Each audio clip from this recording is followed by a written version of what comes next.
नमस्कार, live India news में आपका स्वागत है। बिहार की नई एनडीए सरकार में मंत्रियों के शपथ ग्रहण समारोह में एक नाम और एक तस्वीर ने सभी का ध्यान खींचा। हम बात कर रहे हैं उपेंद्र कुशवाहा के बेटे दीपक प्रकाश की, जिन्होंने मंत्री पद की शपथ ली। लेकिन यह खबर सिर्फ एक बेटे के मंत्री बनने तक सीमित नहीं है। यह तस्वीर बिहार की राजनीति में परिवारवाद, युवा प्रतिनिधित्व और गैर पारंपरिकता के कई सवाल खड़े करती है। देखिए, मंच पर सभी मंत्री पारंपरिक कुर्ता पैजामा या सूट में थे, लेकिन दीपक प्रकाश ने शपथ ली कैजुअल लुक में। डेनिस जींस, एक टी शर्ट, इंजीनियरिंग की पढ़ाई, विदेश से रिटर्न और अब बिना कोई चुनाव लड़े सीधे कैबिनेट मंत्री। दीपक प्रकाश राजनीति में एक नए आउटसाइडर इनसाइडर की तरह आए हैं। आउटसाइडर इसलिए क्योंकि उनका सार्वजनिक राजनीतिक जीवन लंबा नहीं है। इनसाइडर इसलिए क्योंकि वो बिहार के एक कद्दावर नेता उपेंद्र कुशवाहा के बेटे हैं। उपेंद्र कुशवाहा, जिनकी पत्नी भी विधायक बनकर कैबिनेट में शामिल हुई है। सवाल उठ रहे हैं, क्या ये सिर्फ परिवारवाद है या एनडीए ने एक युवा शिक्षित चेहरे को मौका देकर नए वोट बैंक को साधने की कोशिश की है? विधायक या एमएलसी न होते हुए भी मंत्री बनना एक स्पष्ट संकेत है कि उपेंद्र कुशवाहा ने अपने लिए एक एमएलसी सीट पक्की कर ली है, जो उनकी सियासी ताकत को दिखाता है। ना एमएलए ना एमएलसी ना ही मंत्री पद का शपथ ले लिया है, उसको क्या? ये ऐसे अपने संविधान में भी इस तरह की व्यवस्था है। जो व्यक्ति किसी भी सदन का सदस्य नहीं हो वही मंत्री बन सकता है। अगले 6 महीने में, शपथ लेने के 6 महीने के अंदर में किसी सदन का सदस्य हो जाना होता है, तो वो समय आने पे हो जाएगा।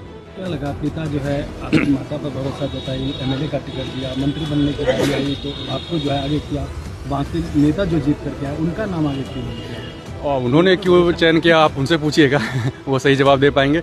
हम तो इतना ही बोलेंगे कि मेरी जो योग्यता है मेरे परिवार के साथ जोड़कर नहीं देखे, समय दे, उस पर हम खड़ा उतरेंगे। पिताजी परिवारवाद के सवाल उठाते थे और योग्यता पे वो खुद ही सवाल उठाते थे। उस सवाल का जवाब आपको, मेरा चयन क्यों किया गया, इसका जवाब तो मेरे पिताजी दे पाएंगे। अब सवाल ये भी उठ रहे हैं कि उपेंद्र जी जो कल तक परिवारवाद पे बोलते थे, अब खुद ही परिवारवाद। भैया, परिवारवाद का मतलब यह है कि किसी भी व्यक्ति में क्या काबिलियत है, पात्रता कितनी है, योग्यता कितनी है, इसका आकलन करते हुए किसी की जात नहीं पूछनी चाहिए। इसका आकलन करते हुए किसी का परिवार नहीं पूछना चाहिए।